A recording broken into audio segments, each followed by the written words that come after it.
Now, what's soup season without one of the most iconic chowders in the world? You know what time it is. It's your boy Hammer Vong, and welcome to Hammer Time Cooking. On today's episode, I'm gonna teach you one of my favorite soup season recipes, clam chowder. Now stay tuned and let's get cooking. Whether you're repping the beast from the east or the best of the west, it doesn't matter.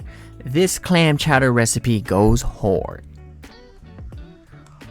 I nearly passed out making this recipe, and it's not because I'm allergic to seafood, but it's that damn good. Okay, now let's start off with the vegetables. You're gonna need 1 medium onion, 3 small potatoes or 2 medium-sized potatoes, 3 celery stalks, 1 teaspoon of dried parsley, a pinch of cayenne pepper to add a little bit of heat.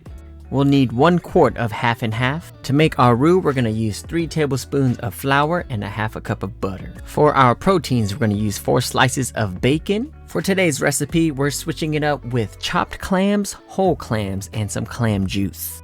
Our clam preparation's pretty simple. All you need to do is drain the clams from the cans, and we're gonna reserve that clam juice. We're also gonna use it to add it to our chowder.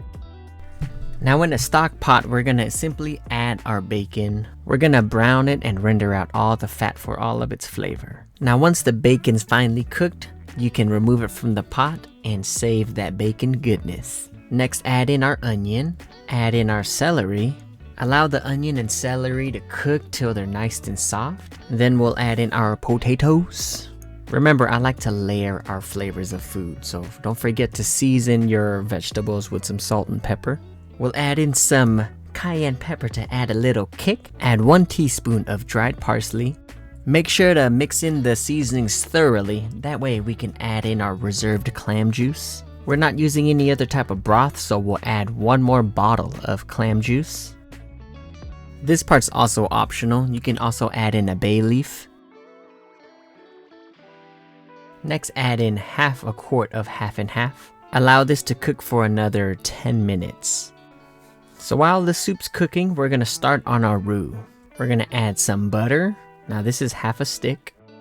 So we wanna make sure the butter's nicely melted, and then we're gonna add in our 3 tablespoons of flour. We wanna make sure we're whisking it nicely, that way there's no lumps in our roux.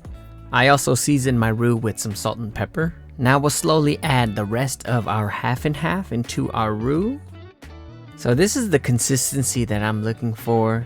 It shouldn't be too thick or too runny, it should be just right. Now in the main stock pot, we'll add in our bacon.